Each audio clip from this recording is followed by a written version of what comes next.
Pare, balik patrol tayo ngayon.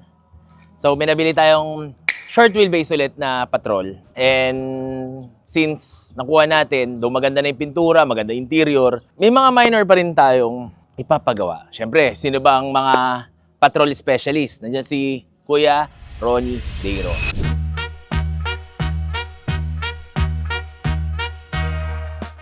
So guys, since nabenta natin yung patrol natin ng i-deliver namin next week, nasa-sepangs kasi ako kaagad. So since nasa-sepangs tayo at hindi natin makakuha ulit yung isang patrol, ngayon may bago tayong patrol na lalaro. So alam nyo naman, pag tayo naiinip, bibili tayo ng kotse. At the same time, pag may nakikita tayong sira, ipapagawa natin sa mga specialist dito sa Manila. So since nakuha natin dito sa Manila, dito na rin natin siya aayusin. So, nandito tayo ngayon kay Boss Ronnie Deiro. Though maganda ang pintura na. Yan. Oh. Lata. So, may mga papaayos tayo like yung gauge, hindi gumagana yung gauge. Maglalagay tayo ng center console. Yung aircon, hindi na gumagana, papaayos natin. Yung lug nuts, oh, kompleto na. Kabila, kompleto na rin ba? Check natin. Yun. Kompleto na kasi nung nakaraan, tumatakbo ng tatlong lug nuts lang. So ngayon, pinalitan natin yung ano niya, yung grills kasi yung grills pininturahan. So ayaw natin ng pinturado. Pinalitan natin bumper kasi gusto natin yung medyo simple lang, medyo maayos lang, maayos yung kotse. Yung interior okay pa, though kulang ng fender guys. Kabitan natin ng fender. Ayan na si Master Ronnie.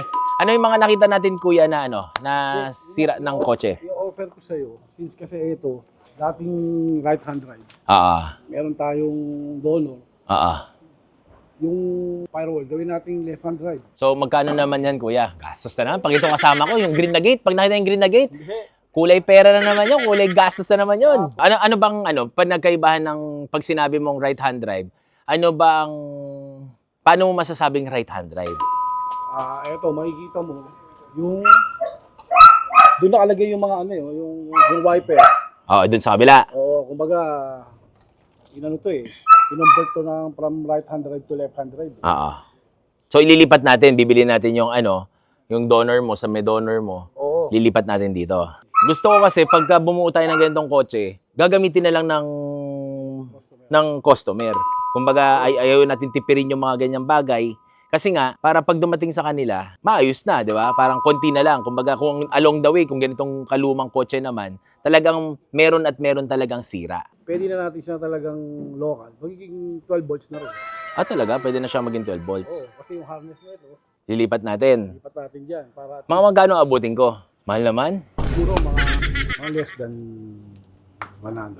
Less than 100. So, anong kasama nun, kuya? Lilipat yung firewall, harness. Meron ka bang fender na ganito na para ayoko na snorkel? Meron. Magkano yung ganun? Mura lang yun. Hindi naman tayo... Basta pag naman natin yun, reasonable naman. Reasonable naman, di ba? Pag di ba tayo nagpe-presyo ng... Pagka guys, punta kayo dito. Pag may mga kailangan kayong patrol parts, dito kayo pumunta kay Kuya Ronnie. Kasi siya usually pagdating sa patrol, siya ang kilala dito. Yung pangilalim, pa-check na natin kung ano yung mga umaalog. Tapos kuya, yung sa may niya, flasher, baliktad. Ilipat natin yan. Original na dapat na Yung handbrake, nalipat na rin? Ayun, nakita mo. Oo nga. Yung handbrake niya dati, nasa right, ngayon, passenger, ngayon nilipat na kasi para at least OEM na. Yung luwang ng niya, espasyo niya, okay naman na. Yung clutch, brake, and okay na rin.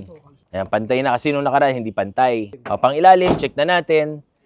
At the same time, didikalan na natin. Yung mga tornilyo, kuya, pasuyo lang, yung mga kinakalawang, palitan na natin. Para hindi ko na iuwi ng Isabela kasi marami pang project, guys So, sa sobrang daming project, kailangan natin ayusin. Ipadala na sa ibang shop at saka sa mga specialist. From 24 volts, gagawin natin 12 volts pala yung sa properly converted, guys. Hopefully, wala tayong maging problema. Konting lambing na lang to, konting good to go na tong kotse na to. Sabi ko nga sa inyo, pag nag-project car kayo ng ganito, hindi basta-basta. Kumbaga, kailangan popondohan nyo din ng pera at oras. Pinakamahirap sa lahat dito, yung oras, guys. Kasi ang oras, hindi mo kayang bayaran. A little recap a little update lang with this TD42 na short wheelbase. Nabenta na natin yung TD42 natin na isa. So ngayon, naghahanap ulit to ng bagong buyer. Tatapusin muna natin, lalagyan natin ng decals, titignan natin kung ano ba yung mga pwedeng palitan. Pag na hahanap na tayo ng bagong bagong owner. Kung may mga project car kayo, message lang ako. Tutulong. I'm willing to help, guys. And doon lang tayo sa tama. Huwag doon sa mapag-abuso. Charot. Sige lang. See you tomorrow. Let's go.